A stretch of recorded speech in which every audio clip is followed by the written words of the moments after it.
Hey, Bruce. I know earlier this week you mentioned that Vaakanainen was right there with Lozon and Zaboral in camp.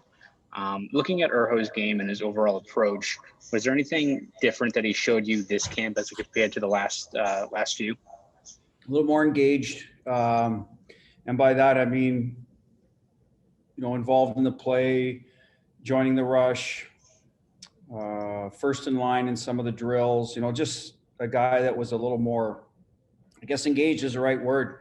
And I think in the past, his practice habits were a little sleepier in terms of getting the motor going.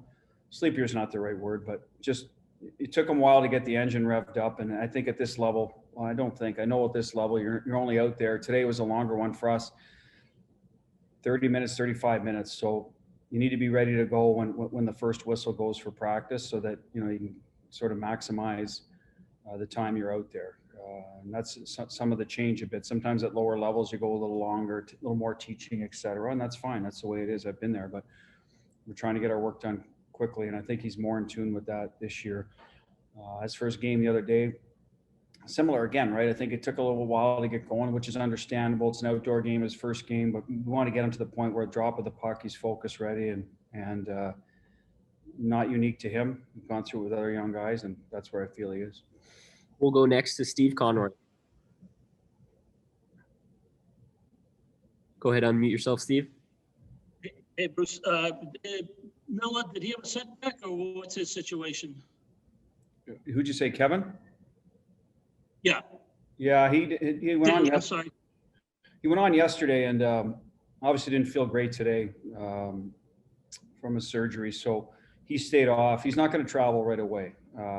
We may need to give him a little more time than originally anticipated, and that's it with Kevin. We knew there'd be a little bit unknown. So far, it's been really good for him. Been able to play his style, play hard. Not miss much time, but the last few days hasn't been cooperating as much as we'd like or he'd like. So we're going to be cautious with it. Next up, Dan Roach. Oops, go ahead, Steve. Oh, I'm sorry. And just on Urho again, as you said, he may have started slow, but he had a good game. How much does having a game like that under his belt maybe heighten that engagement level? Well, I would suspect that every game he plays, he gets a little more familiar with the league, and it'll help him, right? That's what you hope. The guys get better as they go along, get a feel for what they can do, build their confidence, understand where the urgency lies, in their own game, and not worry about who their partner is or what's going on up front. And that's what, Urho will go through. I think his original games were a long time ago. So, this is a little bit different animal for him. He's been in North America now for a few years and should have a better understanding of the game. Been around our group here with last year and this year.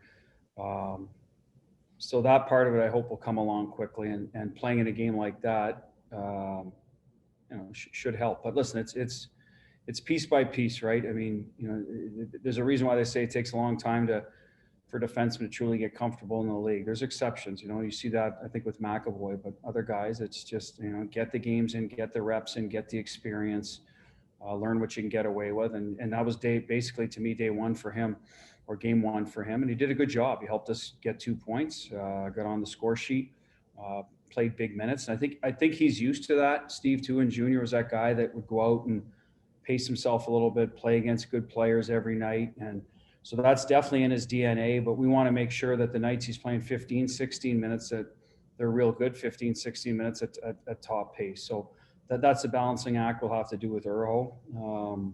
But he is a guy, I do believe, that has played bigger minutes in the past and been able to sort of get out there and do his job. But we'll see how it goes tomorrow, what his minutes end up. But like I said, it's a good first look at him. Thank you. Dan Roach. Bruce, just a thought on losing Lozon, and how much do you feel for the kid? Well, I mean, he plays hard. He puts himself in harm's way, so we know sometimes that'll result in injuries for any player like that. But this is tough. It seemed like a harmless play when he did get hurt. Like I said, he's injected himself into much more violent or physical situations. But he'll work hard. He'll get back. It sounds like it'll be about 4 weeks or so. So there's lots of hockey left when he gets back. He'll just have to keep his conditioning up. So yes, of course I feel for him, but he'll be back. Opportunity for a guy like Urho or someone else. So that's, as a coach, you also look at it that way, you know, the positives in it. No positives for him, Losey, obviously, but you know, he'll watch a few games and maybe get something out of that, being up top and seeing, you know, how the game, you know, slows down a little bit up there, and hopefully he benefits a little bit from that part of it. But we're going to miss him. But like I said, you know, we've got some other young guys, we've got some depth that we'll plug in, and hopefully we keep on trucking here. Joe Haggerty.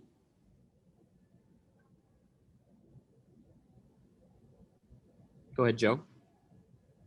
Hey, Butchie, just first quick, is Zboril good to go on Thursday? Or I believe he is. He practiced today, no setbacks, was out there when I got off, so I anticipate he'll be in tomorrow. and generally speaking, just how do you feel like to this point the organizational depth on the back end has held up with a whole lot of injuries there so far? Well, very well. We don't need to rehash it all, but we felt these guys were close, if not ready. So let's do it. I shouldn't say that. We felt they were ready, but how ready were they? Were they ready to play first pair of minutes, second pair of minutes? How was that going to play out?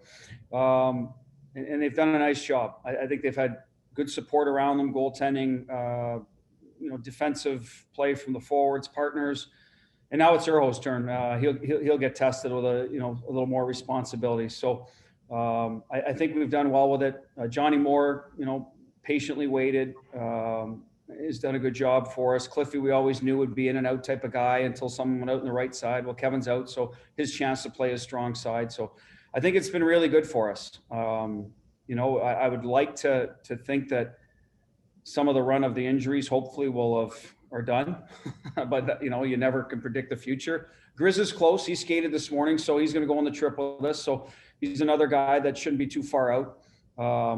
So let's hope we put him in for when he's ready, and not because it's necessary because we're running out of bodies, but we'll see how that plays out. Next, we'll go to Joe McDonald. Butch, just to expand a little bit on the depth, since you've been behind the bench, you've had to rely on that organizational depth, not just on the back end, but overall. What's the challenge, or how important is that? And just how do these guys just kind of stay sharp when these opportunities come up?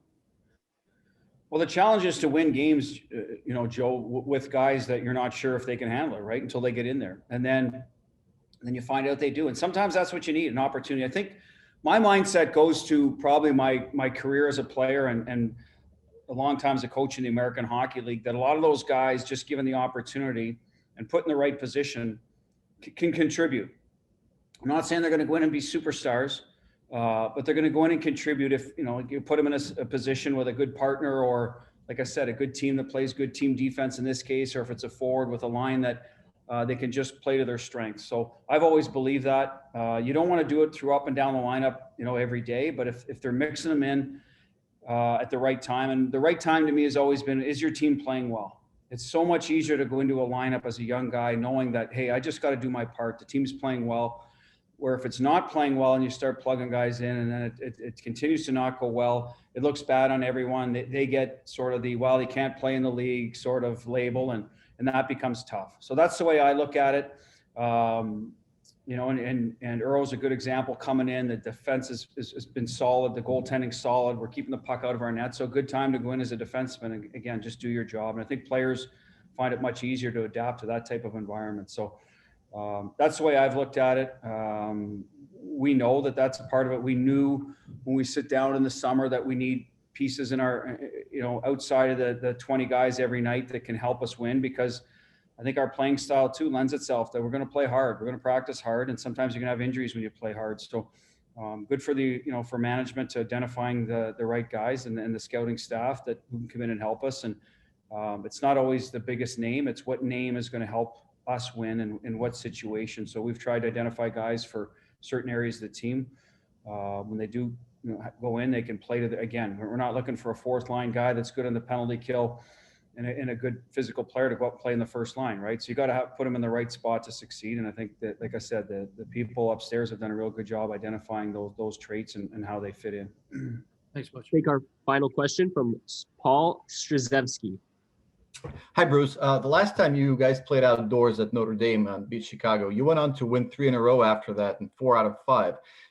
Do you find that these types of experiences, playing outdoors and bonding and traveling together to an unusual spot, give the team a boost somehow going forward?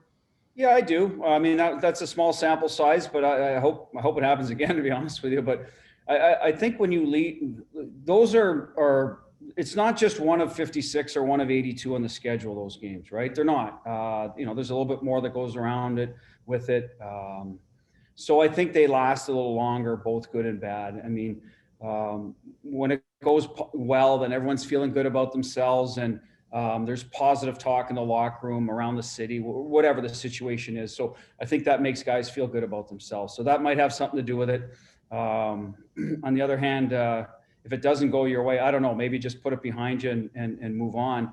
We'll see how Philly does tonight, see how it affected them. But at the end of the day, I think in our case, the guys, like I said, they felt good about the experience, and just such a unique and, awesome sort of scenery and surroundings, and B, that we scored some goals and won a game where we were having trouble finishing. So I think that's no matter where we played, that would have made our guys feel better about their game when you score 7 goals.